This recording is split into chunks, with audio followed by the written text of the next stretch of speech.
અપેક્ષા રાખી છે એમની પાસેથી કે ગુજરાત એ આગવી પ્રકૃતિવાળું એક સાહસિક રાજ્ય છે. ગુજરાતી જ્યાં જ્યાં હોય ત્યાં સદાકાળ ગુજરાત હોય. અહીં બે વડાપ્રધાન દેશના જેમનો રસ્તો વાયા ગોધરા, એક મોરારજી દેસાઈ 1927માં ડેપ્યુટી કલેક્ટર હતા ICS ઓફિસર તરીકે. એ વખતે ગોધરામાં જે ગરબડ થઈ એના આધારે એમને બદલી કરીને બહાર મૂક્યા. એમના ઉપર પક્ષપાતનો આક્ષેપ થયો અને જે કંઈ કારણોસર મોરારજીભાઈએ 1930માં નોકરી છોડી દીધી અને ગાંધીજીની અસહકારની ચળવળમાં જોડાયા અને પરિણામે ગાંધીયન લાઈન પર આગળ વધતા વધતા 1977માં દેશના વડાપ્રધાન બન્યા. બીજા વડાપ્રધાન નરેન્દ્રભાઈ મોદી ગોધરામાં પ્રચારક, વડોદરામાં પ્રચારક, એમ કરતા કરતા ગુજરાતના મુખ્યમંત્રી બન્યા. આપણે ક્રેડિટ જાય છે રાજકોટમાં ખાલી કરીને. હવે હું ઈચ્છું કે આપને ત્યાં લઈ જાય, એથી ખાલી કરીને ક્યાંક જોશે આવી સારી કંપની કે સીધા CM બન્યા. 2002નું ગોધરા જે બન્યું એ બધું હું વિગતમાં નથી જતો, પણ એ વાયા ગોધરા બે વડાપ્રધાન બંનેના લગભગ સરખા કારણો, મોરારજીભાઈ અને નરેન્દ્રભાઈ, એમને માટે આપણે શુભેચ્છા વ્યક્ત કરીએ, બહુ સ્વાભાવિક છે. અધ્યક્ષશ્રી લગભગ 1972માં કદાચ 73માં પ્રચારક તરીકેની સ્વીકૃતિ એમને મળી છે. વકીલ સાહેબ લક્ષ્મણરાવ ઇનામદાર, બહુ સારા, અતિ બુદ્ધિશાળી અને સારા કાર્યકર્તા નિર્માણ કરવા વાળા મશીન કહી શકાય એવા, રાજકોટમાં પણ પોતે હતા ત્યાં. આપ પણ એમની પ્રોડક્ટ હું કહી શકું. એ રીતે વજુભાઈ પણ વકીલ સાહેબના બહુ ચાહક, એટલે સ્વાભાવિક એમના સાનિધ્યમાં વકીલ સાહેબના કપડાં ધોતા ધોતા આજે દેશનો મેલ ધોવા માટે નીકળ્યા છે. હવે આ બધામાં 1974-75માં લગભગ કટોકટી આવી ત્યારે એ સરદારજીનો વેશ કાઢેલો સુબ્રમણ્યમ સ્વામીએ દિલ્હીમાં સરદાર બનીને રાજસભામાં ભાષણ કરી નીકળી ગયેલા અને એમાંથી પ્રેરણા મળી હોય. ગમે તે દાઢી તો હતી ને એ વખતે હતી ને અત્યારે પણ છે, એ વખત કાળી હતી, અત્યારે ધોરી છે. એ જે ફોટો એમનો આવે છે એ કટોકટી વખતનો, અને એમાં સારી એવી કામગીરી કહી શકાય. એમ કરતા કરતા મારા ભાગમાં લગભગ 86-87માં પોતાની સંઘમાંથી ભાજપમાં સંગઠન મંત્રીની જવાબદારી આપવી જોઈએ, એ એમના ભાગે આવી. હું MP હતો દિલ્હીમાં, પાર્લામેન્ટમાં. કૈલાસ જવાની ઈચ્છા વ્યક્ત કરી. કૈલાસની યાત્રામાં ફોર્માલિટી ગવર્મેન્ટની જે કંઈ હોય એ પૂરી કરવામાં મેં રસ લીધેલો. ભલે કૈલાસ જાય પછી કૈલાસવાળાનું જોયું જાય કે શું થશે. એટલે કૈલાસવાળો સમજી ગયો, કંઈ નહીં, જાઓ પાછા, નહીં તો કૈલાસ એમને રહેવાનું હતું હિમાચલની ગોદમાં. એ કૈલાસવાળાને મંજૂર નહોતું કે અમને પ્રોબ્લેમ થાય, એના કરતાં એ શંકરને પ્રોબ્લેમ થાય એના કરતાં આ શંકરને પ્રોબ્લેમ ભલે થાય.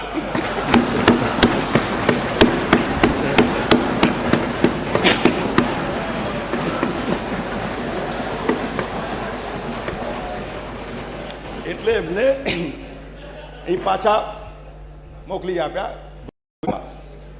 એમની મંજિલ એ વખતે અત્યાર સુધીની દેશની પ્રદેશની જનતાની સમક્ષ યાદ કરાવું. 2 પાર્લામેન્ટની સીટો હતી. અતિ બહુ નહીં રાખવું જોઈએ. 2માંથી 84માં 2 અને આજે 284 2014માં એ ક્રેડિટ એમને જાય છે.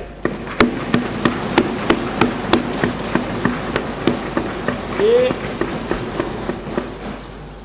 પક્ષ કરતા મોટા થવું અનિચ્છાએ, સંગઠન કરતા પોતાને મોટા ચિતરવા અનિચ્છાએ, એ કદાચ ન થયું હોત ને જો ખાલી પક્ષ માટે મત માગ્યા હોત હોઈ શકે આટલી બહુમતી કદાચ ન પણ મળી હોત, પરંતુ જે માર્કેટિંગ થયું, જે રીતે એમને પ્રોજેક્શન ત્યાં થયું અને પાર્ટી આખી સહમત થઈ, સંઘના આશીર્વાદ થયા અને એ રીતે આજે દેશમાં એકલી બીજેપી આઈડિયોલોજીકલી આ દેશ બે ભાગોમાં વહેંચાયેલો હોય ત્યારે આખી ભારતીય જનતા પાર્ટીને 1951થી જે ભારતીય જનસંઘના મૂળ નખાયેલા ડૉક્ટર શ્યામાપ્રસાદ મુખર્જીથી તે અત્યાર સુધીમાં જે કંઈ કલ્પના એમની હશે એ કલ્પના એમને કીધું એ પ્રમાણે ત્રીજી કે ચોથી પેઢી જે કંઈ હોય એ સાકાર થઈ. હવે પૂર્ણ બહુમતી એકલી બીજેપીની છે. એનડીએ ના મિત્રો ટેકો આપે કે ના આપે તો પણ સરકાર ચાલી શકે. ધ્યાન દોરીશ, 31% મત મળ્યા છે, એકની સામે બે બીજા લોકો છે. એટલી ચિંતા આપ કરજો કે 31%ની સામેના વધેલા જે બાકીના ટકા એમને સાચવવાના છે. તમે હવે બીજેપીના પ્રધાનમંત્રી નથી, આખા દેશના પ્રધાનમંત્રી 26 મે થવાના છે. હાઈ એક્સપેક્ટેશન, ખૂબ ઊંચી આશા અપેક્ષાઓ. આ દેશની પ્રજાએ જે મત આપ્યા હશે એ પોતાની કલ્પના પ્રમાણે આપ્યા હશે. કીધું હું છે બેકારોને નોકરી આપીશ, આપવી પડશે. બહેનોને જે કંઈ 33%નું આરક્ષણ આપીશ, આપવું પડશે. એના સિવાયના અનેક મુદ્દા, 10 કરોડ નવા મતદારોએ જે રીતે એમને કીધું છે કે અમે તમને નોકરી આપીશું, એની ઉઘરાણી સોગંદ વિધિ પછી તરત જ આખા દેશમાંથી ડાયરેક્ટલી ઇનડાયરેક્ટલી સીધું પ્રેશર આવશે કે હવે અમારી આશાઓ પૂરી કરો. અને કીધું નીતિનભાઈએ, આનંદીબેન ને બંને દુઃખી હતા. અચ્છે દિન આને વાલે હે, ચિંતા નહીં કરો, બહુ દૂર નથી. હમણાં નર્મદાની વાત કરી, ટેકનિકલી લગભગ નર્મદા પતી ગયેલી છે, દરવાજા પણ તૈયાર છે. આપ કાલે પીએમ બનીને કોઈને કહી શકો કે નર્મદાની જે ફોર્માલિટી કરવી હોય એ કરી શકાય. પાણી જે ખેડૂતોને આપવાનું છે એ મુદ્દો રહેશે. હાઈટ તો વધશે, દરવાજા બી મુકાશે. એવી રીતે સૌરભભાઈ, ભારત સરકાર ઈસ્ટર્ન કોલ ફિલ્ડને બદલે વેસ્ટર્ન કોલ ફિલ્ડમાંથી ગુજરાતને કોલસો આપવા આમ તેમ હવે લાવજો, કોઈ નાની પાડે.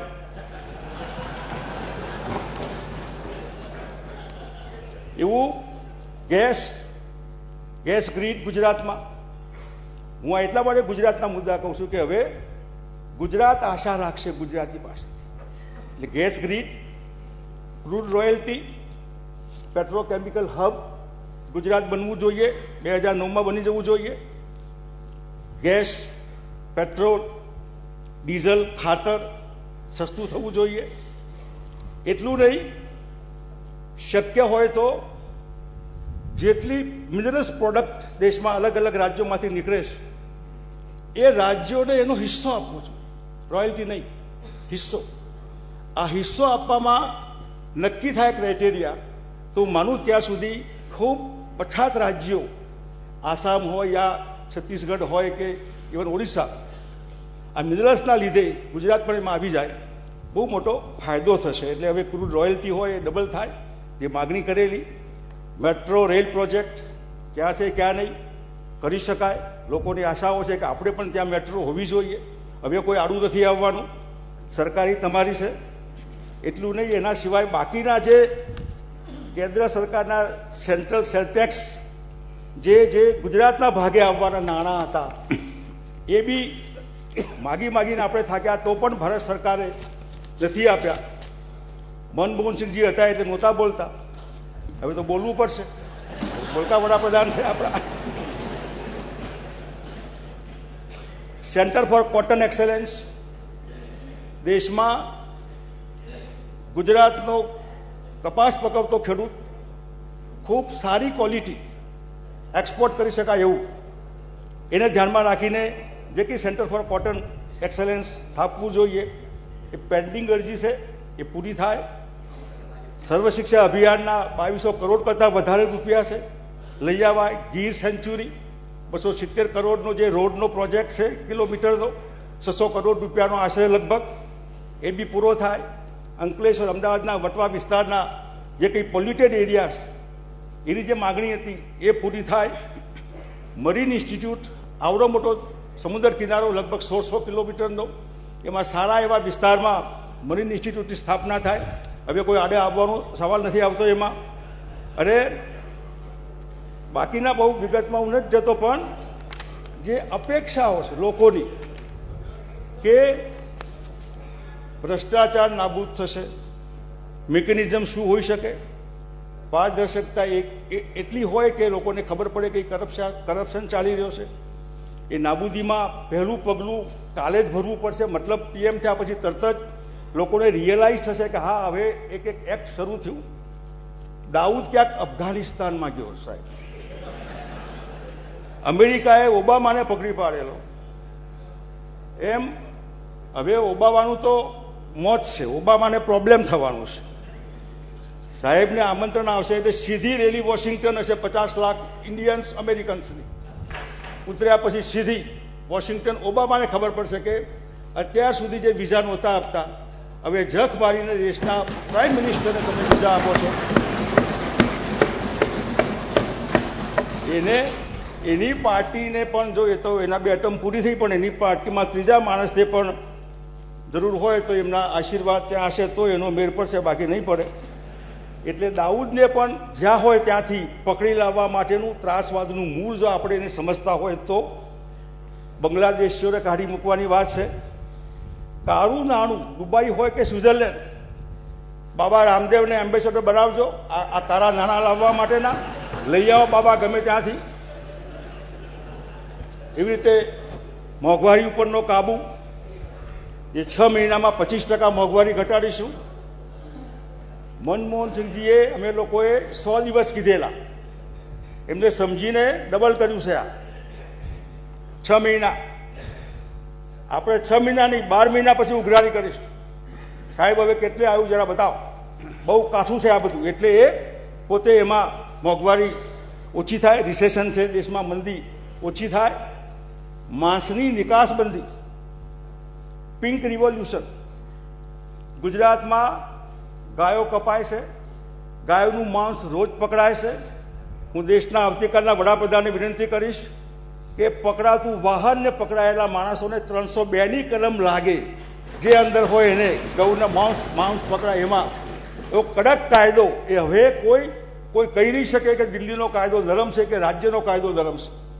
302નું લાગે ને એ ટ્રક બી ન છૂટે અને માણસો બી ન છૂટે. એવું જ શરાબબંધીવાળું આ રાજ્ય છે. પહેલાં તો નાની ગાડીઓ પકડાતી, હવે ટેન્કર પકડાય છે. હું ઈચ્છું કે યુવા ધન બરબાદ થઈ ગયું છે. એમની પાસેથી અપેક્ષા રાખીએ કે કમસે કમ એ કાયદો ગુજરાતમાં છે, આખા દેશમાં જ્યાં લગાવો ત્યાં ભલે લગાવે, પણ અહીં છે ત્યાં કડક ઇમ્પ્લિમેન્ટેશન. એ બી પકડાય, એને બી જે કડકમાં કડક સજા થાય. એ વાહન પકડાય, માણસ પકડાય, એને આજીવન કેદ થાય. આવો કડક કાયદો હજી બાકી હોય તો દારૂબંધી માટે પણ કરી શકાય. દેશની નદીઓ જોડવાની વાત કરીશ. ભલે મેનકાબેને વિરોધ કર્યો હોય, પણ એ જો સાકાર થાય તો બહુ સારો પ્રોજેક્ટ છે. ભારત ચીન અને સંરક્ષણની સંધિ, 2 પડોશી રાજ્યો મહત્વના. બાંગ્લાદેશને બહુ મહત્વ નથી આપતો. ચીન અને પાકિસ્તાન. લદાખ દબાઈને બેઠેલું છે ચીન, કેટલોક હિસ્સો. PoK, Pakistan occupy Kashmir. અત્યારથી પાકિસ્તાનવાળા ઢીલા પડ્યા છે. આપણે ઈચ્છીએ કે હજી પણ ઢીલા પડીને જે કંઈ આપણે માગણી હોય માગણીમાં સાકાર થાય એવો પ્રયત્ન થાય. કાવેરી ને ગંગાનું મિલન થાય. એના અનેક જ્યાં નાના મોટા મુદ્દામાં નથી જતો, પરંતુ ગુજરાતમાં સિંહો મધ્યપ્રદેશ નહીં જાય, ગીરના સિંહોની બદલી નહીં થાય. કોઈ અધિકારીની બદલી ભલે થાય, પણ ગીરના સિંહો ત્યાં નહીં જાય એનું પૂરું ધ્યાન રહેશે, હું અપેક્ષા રાખું છું. અને ઢંઢેરાના મુદ્દા જે હતા 2-3, જેમાં મર્યાદામાં રહીને રામ મંદિરનું નિર્માણ, અડવાણી સાહેબે રથયાત્રા કાઢી અયોધ્યાની, બીજેપી ક્લાઇમેક્સ પર હતું એ વખતે મતોમાં. પછી એનડીએના ચક્કરમાં 2-3 મુદ્દામાં કોમ્પ્રોમાઇઝ વાજપેયી સાહેબે કરવું પડ્યું. એમાં એક અયોધ્યાના રામ મંદિરના નિર્માણનો મુદ્દો હતો. બંધારણની મર્યાદામાં રહીને હવે એનડીએ સપોર્ટ આપે, સારી વાત છે. ના આપે તો બહુમતી છે, એ બહુમતીના આધારે બંધારણની મર્યાદામાં રહીને મંદિર થાય. કાશ્મીરના પંડિતો પાછા શ્રીનગર જાય. બહુ મુદ્દો વર્ષોથી દયા આવે આપણને જમ્મુમાં એમની હાલત જોયા પછી.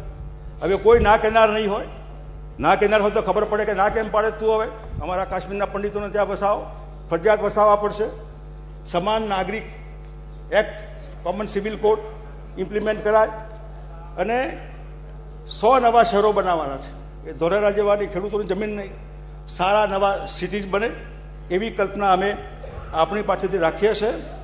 અને 40 રૂપિયામાં ડોલરની સામે રૂપિયો 40 રૂપિયા થાય, એની સાથે એક્સપોર્ટ જે સંકળાયેલું છે એનું ધ્યાનમાં રાખીને જો આ ડાઉન મૂલ્ય લવાય તો બહુ સારું રહે.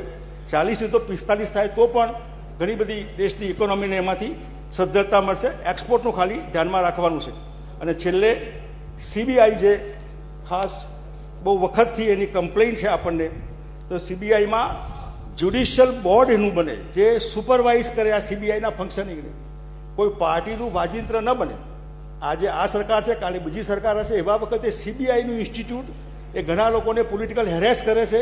એમાં એ પોતે હોય, યા અમિતભાઈ હોય, આખી પાર્ટી ગમે તે મિત્રોને, તો અત્યારે સીબીઆઈને જવાબ આપવાનો, સીબીઆઈની સિસ્ટમ ઇમ્પ્લિમેન્ટ કરવા, એમાં જ્યુડિશિયલ કસ્ટડી બોડી જે હોય એ બોર્ડ સારું બને, જે એ ધ્યાનમાં રહે, જેથી કરીને અક્ષરધામમાં લોકો છૂટી ગયા, ગોધરામાં લોકો છૂટી ગયા, આવા દોષિત લોકો છૂટે નહીં ને નિર્દોષ દંડાય નહીં. આવું સીબીઆઈનું ફંક્શનિંગ એ જરૂર એમાં સારું કરી શકાય. અને આપે 60 દિવસ માગ્યા છે. અધ્યક્ષ શ્રી વડીકોક ભાષણમાં 120 મહિનાની વાત કરી, એટલે 10 વર્ષ એમ કરતાં 60 વર્ષની વાત ન કરો, સારું. અમે જોવા નહીં રહીએ એટલું લાંબુ તો. અને એટલા માટે 5 વર્ષમાં ખૂબ મોટું રિઝલ્ટ આપે દેશની ગુજરાતની જનતાને આપવાનું છે. અને આપ એક ગુજરાતની જનતાએ ખૂબ પ્રેમથી દેશના વડાપ્રધાન પદે એક ગુજરાતી બેઠા છે એનો આનંદ હોય. આપ ચાની ચર્ચા કરતા કરતા દિલ્હી બેઠા. હવે ગુજરાત ભવનમાં એક કાઉન્ટર બને જેમાં દરેક ગુજરાતી જ્યાં જાય ત્યાં દિલ્હીમાં એને 1 રૂપિયે ચા મળે, સબસિડી વાળી 1 રૂપિયાની ગરમ ચા દિલ્હીમાં. એટલી ગુજરાત ભવનમાં એમની પાસેથી અપેક્ષા રાખીએ. અને ગુજરાતીઓનો તાતો વહેશે એને મળવા માટેનું અલગ કાઉન્ટર, અલગ પદ્ધતિ કોઈક આવે એને બોલાવે કરે. દિલ્હીનું દરબાર છે, બહુ ખબર ન પડે, એટલે ગુજરાતી કે એને સ્પેશિયલ કોઈક એવી વ્યવસ્થા થાય જેથી એને આનંદ થાય. સાહેબ મને બોલાયા હતા, એ સારું હતું. અમારે ખૂબ ખૂબ ખૂબ ખૂબ શુભેચ્છા. પરમ વૈભવને ભારત માતાને લઈ જવા માટે આપને ખૂબ શક્તિ આપે, તંદુરસ્તી સારી રહે. અને ક્યારેક એકલા પડો આ બધા ટોળામાં, મને ખબર છે તમે એકલા છો, નોબડી ઇઝ યોર્સ. અને એટલા માટે યાદ આવે તો હીરાબાના ખોરામાં આવીને 2 આંસુ સારશો તો સારું રહેશે. ધન્યવાદ. ઓકે.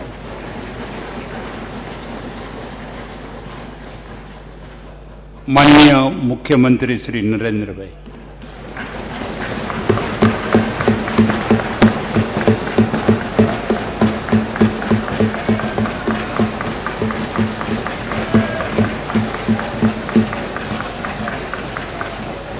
માનનીય અધ્યક્ષશ્રી, હું સૌ પ્રથમ આપનો અને વિપક્ષના નેતાશ્રીનો સવિશેષ આભાર માનું છું. કારણ કે આજનો અવસર એ આપના થકી છે. અને દેશ અને દુનિયામાં લોકો પૂછે છે આ ગુજરાત મોડેલ છે શું? આ ઘટના એ ગુજરાત મોડેલ,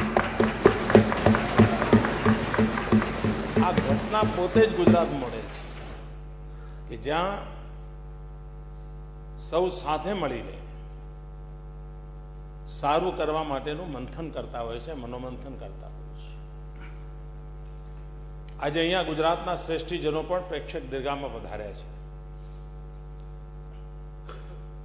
જ્યારે ગુજરાત એની સ્વર્ણિમ જયંતિ ઉજવતો હતો અને એ વખતે જે ઉમળકાન ઉમંગથી આપણે બધા સાથે મળીને આ ગૃહની પરંપરામાં એક નવો અવસર ઉભો કર્યો હતો. બધા જ પૂર્વ અને વર્તમાન સૌ આપણે બધા અહીંયા એકત્ર આવ્યા હતા. એક ઐતિહાસિક પળ હતી. હિન્દુસ્તાનની લોકશાહી પરંપરા અને સંવૈધાનિક સંસ્થાઓમાં આજની આ ઘટના પણ અને જેનો સંપૂર્ણ યશ વિપક્ષને જાય છે. હું માનું છું કે આ બહુ જ મોટી ઘટના છે. અને માન્ય શંકરસિંહજીએ કહ્યું એમ કે વજુભાઈએ સીટ છોડી અને મારી યાત્રા શરૂ થઈ, તો એ પણ અને પછી જ હું ધારાસભ્ય બન્યો. આજ ગૃહમાં મારું શિક્ષણ થયું. પહેલી વાર હું આ બધી વ્યવસ્થાઓમાં પ્રવેશ્યો. 4 વાર મુખ્યમંત્રી બનવાનું સૌભાગ્ય મળ્યું. આ ગૃહ પાસેથી, અહીંના વરિષ્ઠ નેતાઓ પાસેથી, ચાહે સામે બેઠા હોય કે અહીંયા બેઠા હોય, એ સૌની પાસેથી મને ઘણું બધું શીખવા મળ્યું છે. અમરસિંહભાઈનું હું એ રીતે આજે સ્મરણ કરીશ કે જ્યારે હું નવો આવ્યો હતો તો વ્યક્તિગત રીતે મારો સંપર્ક કરીને મને ક્યાંક ધ્યાન દોરવા જેવી બાબત હોય તો અંગત રીતે ધ્યાન દોરતા હતા. નરેન્દ્રભાઈ, તમને આમાં કદાચ તકલીફ પડશે, જોજો. સામાન્ય રીતે વિપક્ષના વ્યક્તિ આ બધું ન કરે, પણ આપણા ગુજરાતની એક ઉજ્જવળ પરંપરા રહી છે કે જેના કારણે આ બધું બનતું હતું અને એના જ કારણે આપણે ગુજરાતને આગળ ધપાવી શક્યા છીએ. મારો એક ક્યારેય મત રહ્યો નથી કે આ બધું આ 12 વર્ષ 13 વર્ષમાં થયું છે. ના, ગુજરાતના સ્થાપના કાળથી બધાએ સામૂહિક રીતે પ્રયત્નો કર્યા છે. ક્યાંક એનો વ્યાપ, ક્યાંક એની ગતિ, ક્યાંક એની ઊંચાઈ, એમાં વર્તમાન સમયમાં સવિશેષ યોગદાન થયું હશે અને જેને દુનિયાએ નોંધ પણ લીધી છે. એ દિવસો હું યાદ કરું છું કે જ્યારે ભયંકર ભૂકંપની અવસ્થા પછી મારે અહીં આવવું પડ્યું હતું. એના પહેલા 3 વર્ષ લગાતાર દુષ્કાળ, સાયક્લોન, ગુજરાતને કરોડરજ્જુ કહેવાય એવી નાગરિક બેંકોના આર્થિક ગોટાળાઓ, માધુપુરા બેંક જેવી બાબતો જેણે ગુજરાતની એક પ્રકારે આર્થિક કમર તોડી નાખી હતી અર્બન કોઓપરેટિવ બેંકના કારણે. એવા એ વાતાવરણની અંદર આ જવાબદારી મારી પાસે આવી હતી. અને હમણાં શંકરસિંહભાઈએ ખૂબ સરસ રીતે વર્ણન કર્યું કે આ સરકાર કેટલું બધું બાકી મૂકીને ગઈ છે, કેટલા બધા કામો બાકી મૂકીને ગઈ છે. ખૂબ સરસ રીતે વર્ણન કર્યું. એમના પક્ષમાં હવે શું થશે મને ખબર નથી, પણ આખું એમણે વર્ણન કર્યું આટલું બધું બાકી મૂકીને ગયા ચાલે. પણ મને વિશ્વાસ છે જેમ ગુજરાતમાં અનેક સંકટો પછી ગુજરાત આપણે આગળ કાઢી ગયો, દેશ પણ આગળ જશે, જેવો મારો પૂરો વિશ્વાસ.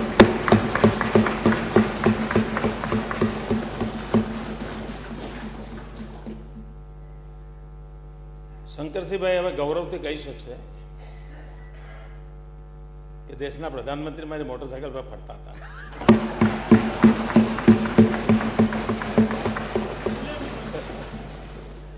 કદાચ ગુજરાતનો કોઈ જિલ્લો એવો નહીં કે હું 2 જણા મોટરસાયકલ પર પ્રવાસ નથી રહ્યો. અને શંકરસિંહજીને જીપ હોય તો પણ બુલેટ ચલાવવાનો શોખ હતો. જીપ હોય તો એ વખતે અમારી પાસે બીજા સાધનો હતા નહીં. ત્યારે તો હું તો રાજનીતિમાં હતો નહીં, પણ મિત્રતા મારી પાસે એટલી હતી કે અમે સ્વાભાવિક રીતે અમને ગમતું સાથે રહેવાનું.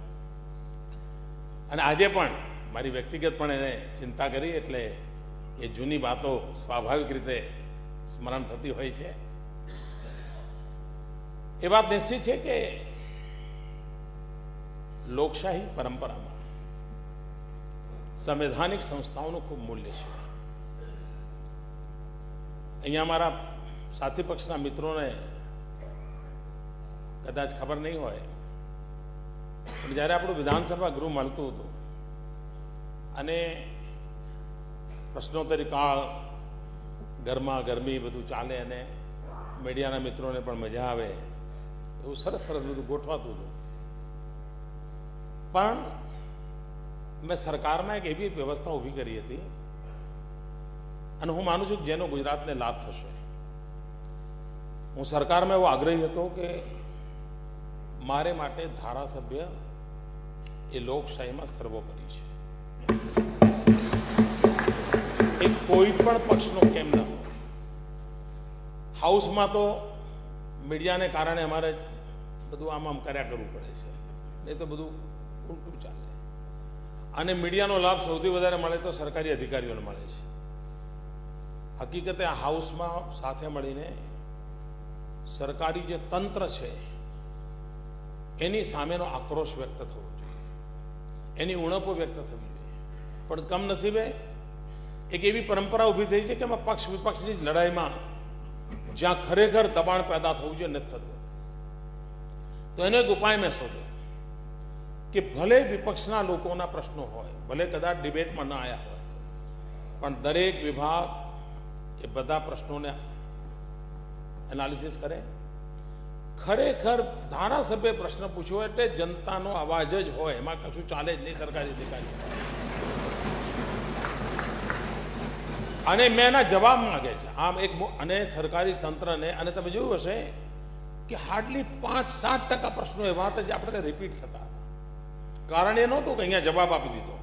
કારણ એ હતું કે આપણે એક એવું મિકેનિઝમ ઊભું કર્યું કે કોઈ પણ ધારાસભ્ય પૂછ્યો કે આ વિસ્તારના પ્રશ્નો હવે ડિબેટમાં ના આવ્યો, કારણ કે 1 કલાકની અંદર માંડ 12 કે 13 પ્રશ્નો થતા હોય, પણ આપણે એની પાછળ સરકારી તંત્રને લગાવતા હતા. એક બીજી પરંપરા ઊભી કરી. સીએજીના નામની ચર્ચા આજકાલ વધારે થાય છે. પહેલા તો સીએજીનો કોઈ ઉલ્લેખ નહોતો.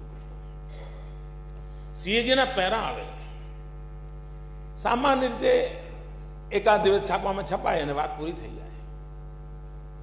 આપણે એક એવી વ્યવસ્થા ઊભી કરી કે સીએજીના રિપોર્ટને માત્ર પોલિટિકલ તું મેમે માટે ન ઉપયોગ થવો જોઈએ, એની રેમેડી હોવી જોઈએ.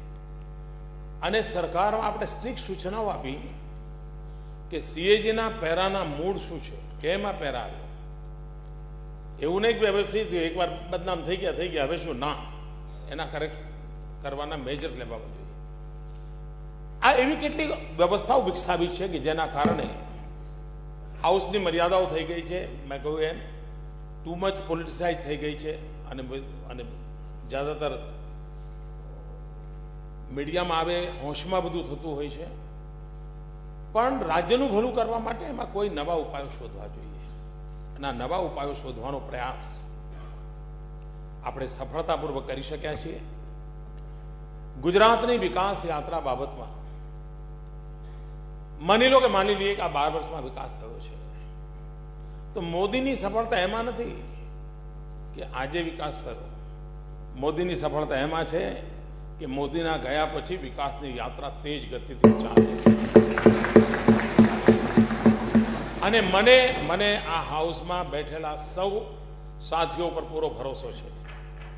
એક અહીં બેઠા હોય કે ત્યાં બેઠા, એમના પર મને પૂરો ભરોસો છે કે એમના સામર્થ્યથી, એમની બુદ્ધિ પ્રતિભાથી, ગુજરાત માટેની એમની નિષ્ઠાથી અવશ્યપણે ગુજરાત और अधिक तेज ગતિથી આગળ વધશે એવો મારો પૂરો વિશ્વાસ છે.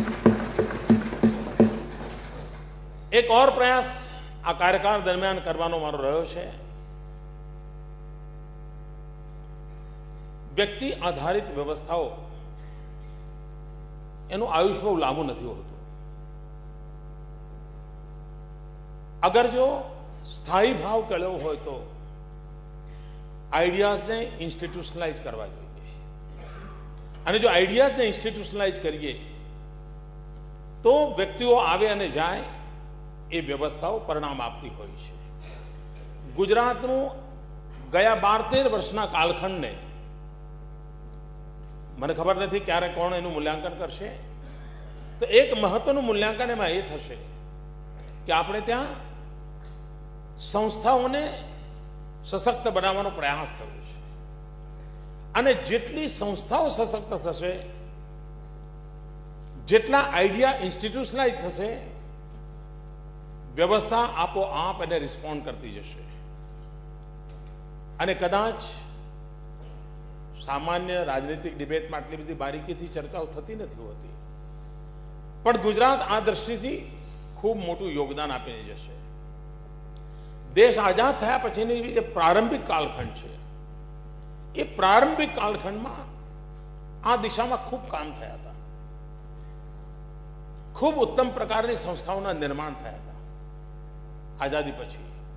પણ કાળક્રમે આખી ગતિવિધિ બંધ થઈ ગઈ અને કદાચ 30-40 વર્ષના લાંબા ગેપ પછી ગુજરાતે આ દિશામાં મથામણ ચાદરી છે અને એવી ઇન્સ્ટિટ્યુશનલ નેટવર્કને, ઇન્સ્ટિટ્યુશનલ ફ્રેમવર્કને ખૂબ બારીકીથી આપણે એને વિકસાવવાનો, વિસ્તારવાનો પ્રયાસ કર્યો છે, જે આવનારા દિવસોમાં ગુજરાતને માટે ચોક્કસપણે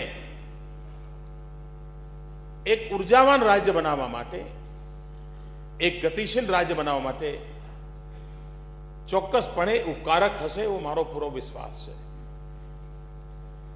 એ વાત સાચી છે કે એક ગુજરાતી તરીકે ગુજરાતીઓનો મારા પર હક સ્વાભાવિક છે, પણ દેશની જવાબદારી આવે ત્યારે ક્યારેક એવું પણ થાય, કારણ ઘણા લોકોના મનમાં એમ છે કે જો ગાંધીજીએ ધાર્યું હોત તો સરદાર સાહેબ પ્રધાનમંત્રી બની શક્યા હોત, એવું ઘણાના મનમાં છે. મારી પાસે ઐતિહાસિક કોઈ રેકોર્ડ નથી, પણ આવું લોકો બોલતા હોય છે. કદાચ ગાંધીજીને એવું પણ લાગ્યું હોય કે ભાઈ પાછું એવું ના થાય ગુજરાતીનું કર્યું. તો આ દુવિધા હંમેશા રહેતી હોય છે. પણ મારો પ્રયાસ એટલો જરૂર રહેવો જોઈએ કે ભાઈ ગુજરાતી છું એટલે અન્યાય થોડો કરાય, ભલે ન્યાય કરી શકે, એના હકનું એને મળવું જોઈએ, એના હકનું એને મળવું જોઈએ. અને તેથી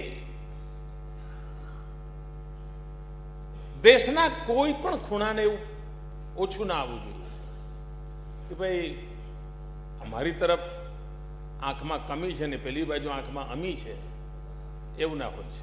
અને તેથી આ ગૃહની અપેક્ષાઓ સ્વાભાવિક છે. તેમ છતાંય નવી જવાબદારી મારી પાસે જુદી અપેક્ષા રાખે. હું અને શંકરસિંહજી ગમે તેટલા મિત્રો હોઈએ, પણ એ ત્યાં બેઠા હોય એટલે આપણે એ જવાબદારી નિભાવવી જ પડે. એમ જે પદ પર, જે વ્યવસ્થાની અંદર આપણે જતા હોઈએ છીએ ત્યાં સમગ્ર ભારતનો વિચાર કરીને ચાલવું. અને હું માનું છું ગુજરાત મને એ સંસ્કાર આપ્યા છે અને એ સંસ્કારના આધારે તો આપણે કામ કરવાનું છે અને એના આધારે આપણે આગળ વધવાનું છે. ભાઈઓ બહેનો, એક વાત નિશ્ચિત છે કે દેશની સામે સમસ્યાઓ ખૂબ છે, પણ જો સમસ્યાઓ ખૂબ છે તો સમાધાનના રસ્તા પણ ખૂબ છે. અગર સંકટો છે તો સંકટોને પાર કરનારું સામર્થ્યવાન દેશના યુવાનો પણ છે, દેશનું જનમાનસ પણ છે. અને એના આધારે જે કંઈ કામ થશે એ દેશની ભલાઈનું કામ હશે. આ સદને મને ઘણું બધું આપ્યું છે અને આજનો અવસર કદાચ મને યાદ છે જનરલ કરિયપ્પાના જીવનની એક ઘટના. જનરલ કરિયપ્પાનું પોતે નાના સ્થાન પરથી આવતા હતા, એમનું વતન બહુ નાનું હતું. બહુ વર્ષો પછી એમનું સન્માન એમના ગામમાં થયેલું. એ દિવસે જનરલ કરિયપ્પાએ જે ભાષણ કર્યું તે બહુ ઐતિહાસિક ભાષણ છે. જનરલ કરિયપ્પાએ કહ્યું કે હું સેનાનો વડો રહ્યો, દુનિયાની અંદર મારું નામ હતું, વિશ્વની દરેક સેનામાં જ્યાં જવું ત્યાં મને સલામ થતી હતી, મને ગૌરવ ખૂબ મળ્યું છે, અનેક જગ્યાએથી મળ્યું છે. પણ આજે મારા ગામમાં, મારા લોકો વચ્ચે જે નાનકડું ગામ, એ જે સ્વાગત થઈ રહ્યું છે એનો મારા માટે જીવનનો અતકેરો આનંદ છે. દુનિયામાં ગમે તેટલી વાહવાહી થાય, પોતાનાની વચ્ચે થાય એની મજા ઓર છે. આનો અંતર્મનનો આનંદ, એક અનુભૂતિ અલગ કરાવતો છે. મજો આવતાની સાથે શંકરસિંહભાઈએ મને ખેસ પહેરાવીને પ્રેમથી, આ ચીજો જીવનભર સ્મરણ રહેતી હોય છે. આ બધી નાની બાબતો નથી. અને આ માત્ર રાજકીય ગતિવિધિનો હિસ્સો નથી હોતો, અંતરના ઉમરકાથી થતું હોય. અને આવા ઉત્તમ ભાવ સાથે હું જાતો હોઉં, આપ કલ્પના કરી શકો મને કેટલો આનંદ હશે ભાઈ. માની લો કે અંદર ખૂણે ખૂણે બી ક્યાંક ખૂણામાં કઈ ખાંચરો પડ્યો છે ને, આ પ્રસંગ ઘટાડી નાખે, ઘસી નાખે. આટલી મોટી તાકાત પડી છે. અને હું માનું છું કદાચ આ પ્રેમનો સંબંધ, અને એ વાત સાચી છે કે હવે પ્રધાનમંત્રી કાર્યાલયમાં ગુજરાતી પણ બોલાશે.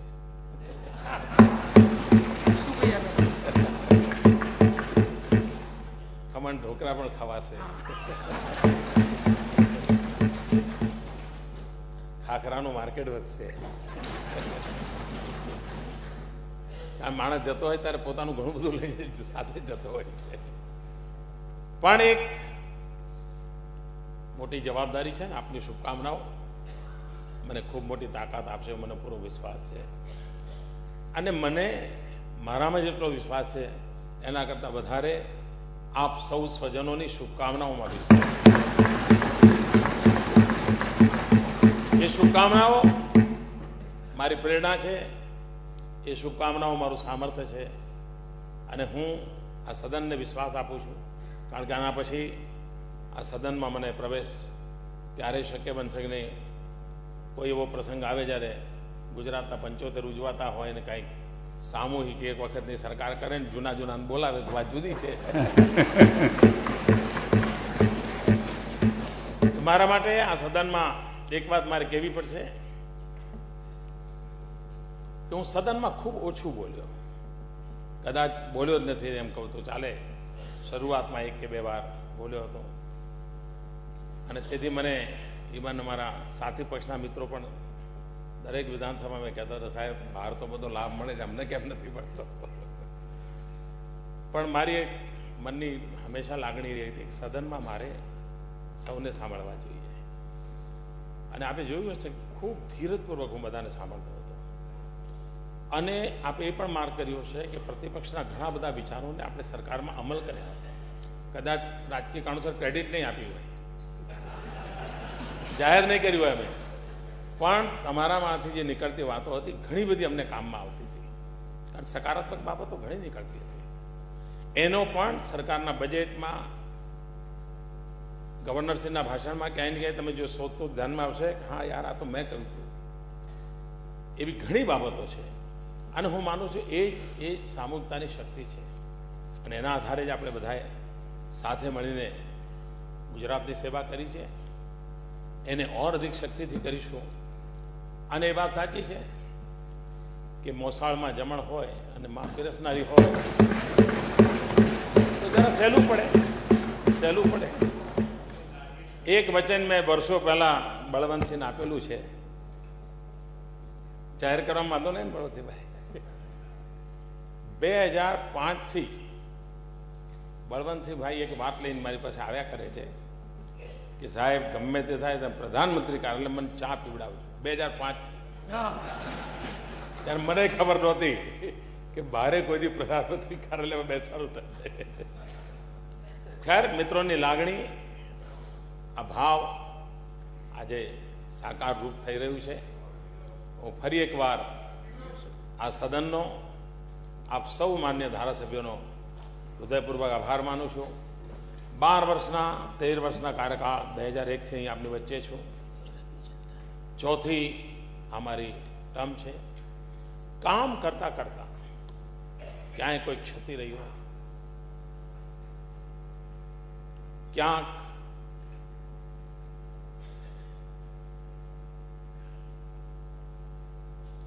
મારા વ્યવહારમાં દોષ રહ્યો,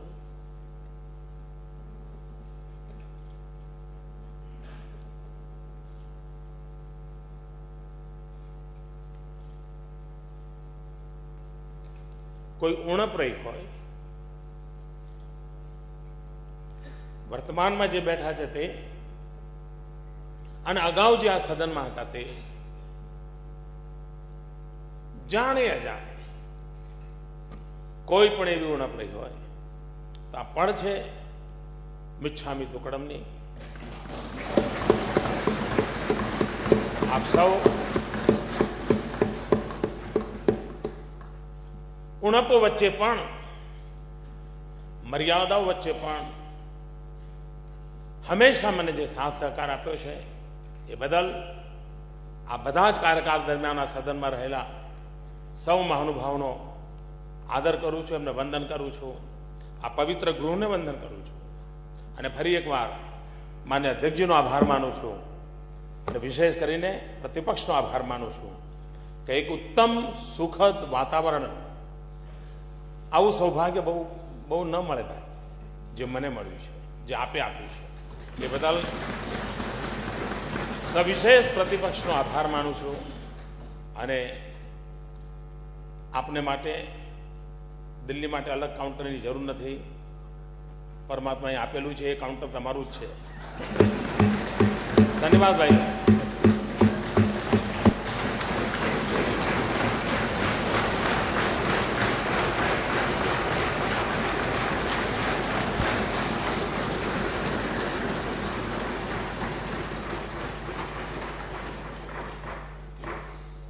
માનનીય મુખ્યમંત્રી શ્રી જ્યારે આ દેશના વડાપ્રધાન પદ પ્રાપ્ત કરવા માટે થઈને જઈ રહ્યા છે અને વડાપ્રધાન પદ એ નક્કી જ છે, એવા પ્રસંગે મેં માનનીય વિપક્ષના દંડક અને નેતાશ્રી સાથે વાત કરી કે આપણે સૌ સાથે મળી અને નરેન્દ્રભાઈને આપણે વિદાય આપીએ. સમસ્ત ધારાસભ્યો અને ગુજરાતની પ્રજા વતી આ એક કાર્યક્રમનું આયોજન થાય એવી જ્યારે વાત કરી ત્યારે સહર્ષ વિપક્ષના લોકોએ સ્વીકારી લીધી અને આજે આપણે સૌ જોઈ રહ્યા છીએ એટલા જ પ્રેમાળ અને નિખાલસ વાતાવરણની અંદર કોઈ પણ શબ્દની અંદર ઉણપ ન આવે અને ભાતૃભાવથી રાષ્ટ્રના વિકાસ માટે થઈને યોગદાન આપનાર વ્યક્તિને આપણે જ્યારે વિદાય આપતા હોય એવો કાર્યક્રમ અને આપણે બધાના વક્તવ્ય પણ સાંભળ્યા. સ્વાભાવિક રીતે એમ કહેવાય કે વિદાય હંમેશા વસમી હોય છે, પણ આજે વિદાય એ આનંદદાયક છે એટલા માટે થઈને કે મુખ્યમંત્રીમાંથી વડાપ્રધાન તરફ અને હિન્દુસ્તાનના ઇતિહાસમાં આ પહેલો પ્રસંગ એવો છે કે કોઈ પણ રાજ્યનો મુખ્યમંત્રી એ વડાપ્રધાન નથી થયો. અરે અહીંથી ચાલુ ગાડી આપણે કહીને ટ્રેન બદલાવી, મુખ્યમંત્રીમાંથી વડાપ્રધાનની ટ્રેનમાં બેસી ગયા. મિત્રો આજે આ જોયું કર્યું. અહીં રાજકારણમાં પડેલા લોકો છે એની અંદર આ ક્ષેત્ર કે આ ક્ષેત્ર, પણ હું નરેન્દ્રભાઈ અને શંકરસિંહભાઈમાં જોઈ શકું છું કે આ બંને સંઘના સ્વયંસેવકો છે. એક જ વિચારધારા ધરાવનાર વ્યક્તિઓ હોય છે. મગની બે ફાડ જુદી હોય પણ બંને ફાડની અંદર ગુણ હોય ને એ મગના જ હોય. મિત્રો આજે સંસ્કારિતા બોલે, આજે કાશ્મીરના પંડિતના રક્ષણ માટેની વાત કરવી હોય, આપણા દેશની અંદર આપણે બીજા પાસે થઈને વિઝા લેવાની વાત કરવાની વાત હોય, આ બધા જે પ્રોબ્લેમ છે એ બંનેના મનની અંદર રહેલા છે. અને હું તો કહીશ કે પક્ષથી તો ઘણીવાર અહીંથી અહીં જાય ને અહીંથી અહીં જાય, પણ અમારે કાઠિયાવાડમાં કહેવત છે કે ડાંગે માર્યા પાણી જુદા ન થાય. એ આજ નહીં પણ કાલે ભેગા થવાના છે અને અત્યાર સુધી મોટો ભાગ થઈ ગયો છે અને બાકીના રહી ગયા છે એ થવાના છે.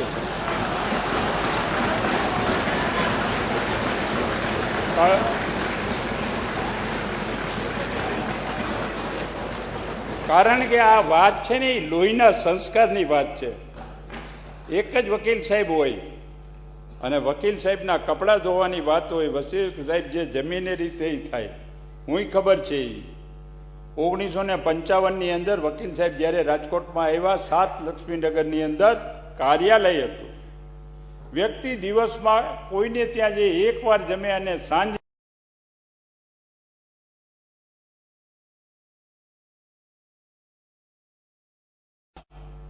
શેતરંજી પાથરે, એની માથે ગોદડું હોય, એક ઓશીકો હોય, અને શિયાળો હોય તો પણ એ કાર્યાલયમાં ગરમ ધૂસો ન હોય, ઓઢવાની ચાદર હોય, અને રાત ત્યાં વ્યતીત કરતા હોય.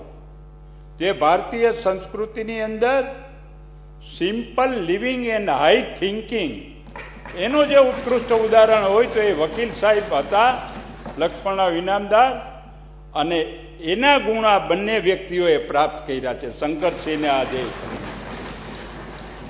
મિત્રો, ગુણ છે ને એ જિંદગીની અંદર કોઈ દિવસ એ ભૂલાતા નથી. આજે વિશેષ વાત ન કરતા શંકરસિંહભાઈએ જે વાત કરી કે આટલું આટલું તમે કરજો, એ તમે લિસ્ટ આપ્યું ને, એને બદલે માનનીય મુખ્યમંત્રીશ્રીને હું કહીશ કે કેન્દ્રએ અમને આટલો આટલો અન્યાય કર્યો છે, એની જે બુક તમે આપી છે ને, એ બુકમાં જ તમે સહી કરી દેજો, ખાલી તારીખ નાખવાનું બાકી રાખજો.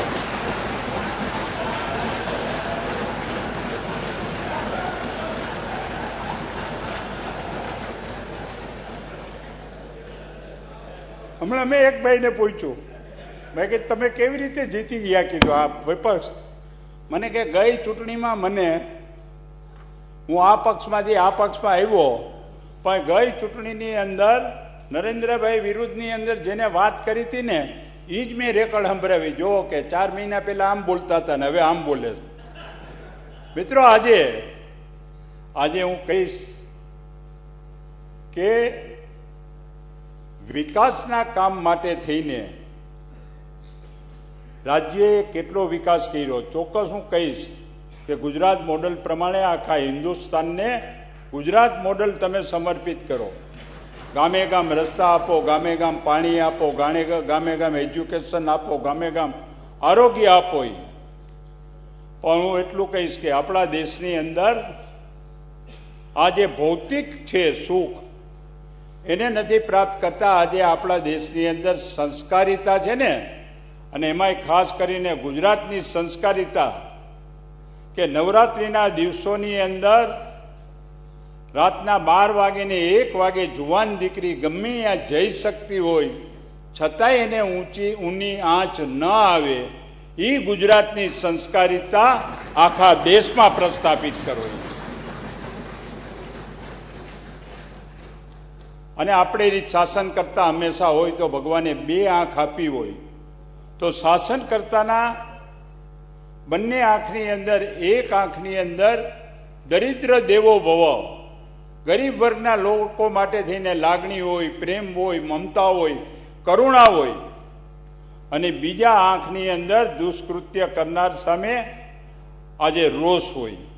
ગીતામાં પણ કહ્યું છે કે પરિત્રાણાય સાધુનામ વિનાશાય દુષ્કૃતામ. સારા માણસોના રક્ષણ માટે અને દુષ્કૃત્ય કરનાર છે એનો સંહાર કરવા માટે થઈને ઈશ્વર આપણને સૌને શક્તિ આપે, એવી આપણી સંસ્કૃતિ અને આ ધર્મની વાત છે.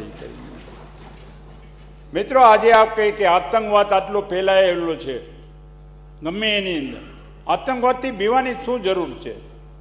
એનું મૂળ કયું છે? આતંકવાદ ક્યાંથી નિર્માણ થાય છે ને, એ મૂળિયા ઉખેડી નાખી તો બાકીની કોઈ વાત કરવાની જરૂર નથી કરી. અને આપણે તો ભારતીય સંસ્કૃતિના સંસ્કાર છે, માણસની 5મ માંડી હશે તો છઠ થાવી નથી, ઓછું જીવવું પણ મર્દાનગીથી જીવવું, એવા શાસન કરતા તરીકે. આજે જ્યારે દિલ્હીના લાલ કિલ્લા ઉપરથી ગીત ગવાતું હોય કે ये मेरे वतन के लोगों जरा आंख में भर लो पानी, जो शहीद हुए हैं उनकी जरा याद करो कुर्बानी. આ હથેળીમાં મોતને લઈ, ખંભે ખાપણ લઈ અને ભારત માતાના ગુલામીમાંથી ભારત માતાને મુક્ત કરવા માટે થઈને જે શહીદોએ જે કલ્પના લઈને આ દેશને સ્વતંત્રતા અપાવી છે, એની કલ્પના પૂર્ણ કરવાની જવાબદારી આજે ભાજપના શાસનકર્તા ઉપર આવી છે. મિત્રો, આજે એટલું કહીશ કે આ દેશની અંદર સંપત્તિ વધે એને બદલે આ દેશની અંદર સંસ્કારિતા વધે, એ વાત કરવાની જરૂર છે. તો શાખામાં કહેતા એ ભારત માતાને આજે વિશ્વની જગતજનની બનાવવા માટેની કલ્પના છે.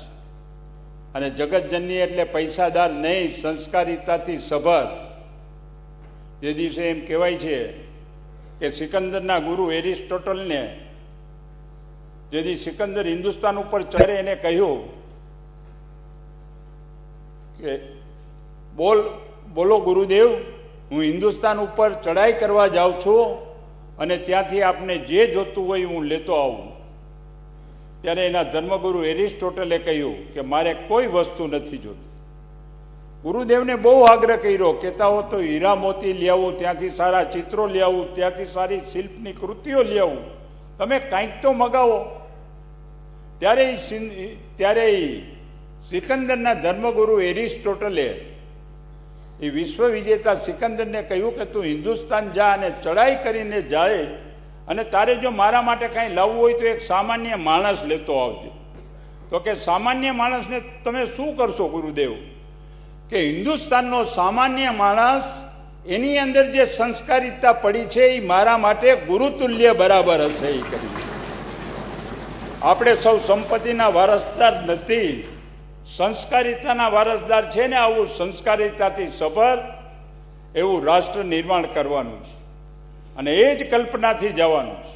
હું તો કહીશ, વિપક્ષ હોય કે આ પક્ષ હોય, દરેક પોતપોતાની ફરજ બજાવે, જરૂર પડે ત્યાં વિરોધ પણ કરે, પરંતુ રાષ્ટ્ર નિર્માણના કામની અંદર તમામ લોકોએ સાથ સહકાર આપવો જોઈએ. અલગ ભાષા અલગ વેશ, ફિર ભી અપના એક હી દેશ. આપણી ભાષા જુદી હશે, આપણે ગમે તે પક્ષની અંદર હોય, પણ રાષ્ટ્રના કામની અંદર તો આપણે એ સાથે મળીને હાલવું જોઈએ. અને સારું કામ કરતા હોય એને સહકાર આપવો જોઈએ, અને ખોટું કામ કરતા હોય એને નષ્ટ કરવું જોઈએ. જે પ્રમાણે ગીત છે ને કે સાથી હાથ બડાના સાથી રે, એક અકેલા થક જાયેગા મિલકર બોજ ઉઠાના. સાથે મળી અને આ રાષ્ટ્રનો બોજ ઉઠાવવાની આજે જવાબદારી લેવા માટે થઈને જ્યારે ગુજરાત રાજ્યના મુખ્યમંત્રી ત્યાં રીતે જાય છે, અને હું તો કહીશ કે આ હાઉસમાંથી ભલે એમને કહ્યું કે હું અહીં ઓછું જ બોલ્યો છું, તો માનનીય મુખ્યમંત્રી શ્રીને કહી જરાક નીતિનભાઈ ઉપર હાથ મૂકો, તમે જે ઓછું બોલ્યા છો એની પરિપૂર્તિ નીતિનભાઈએ કરી. એક વ્યક્તિ બોલે નહીં ને એક બોલ્યા વગર લીએ નહીં.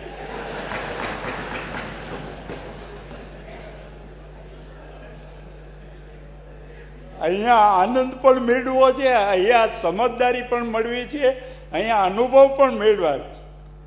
અને ઘણી વાર કહે ને કે અમદાવાદની અંદર જ્યાં ભીડ થતી હોય અહીંયા ગાડી હલાવે ને એને આખા દુનિયાનું લાયસન્સ મળી જાય.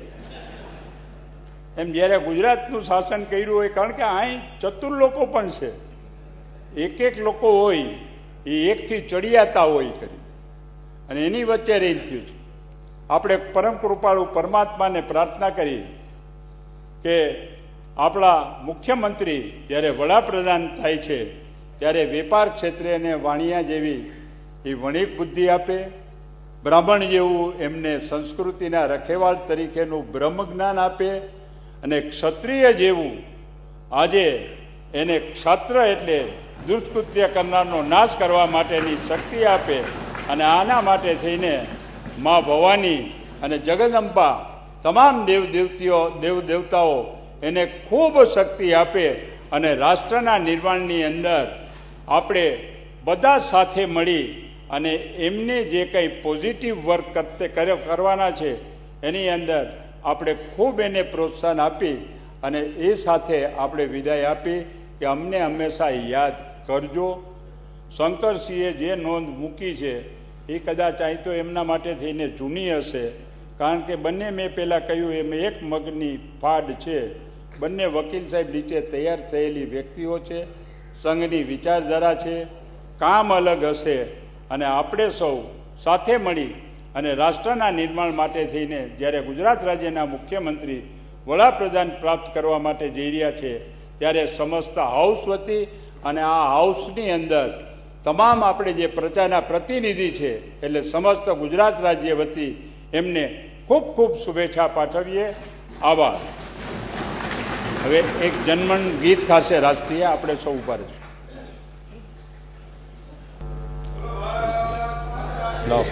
લાવો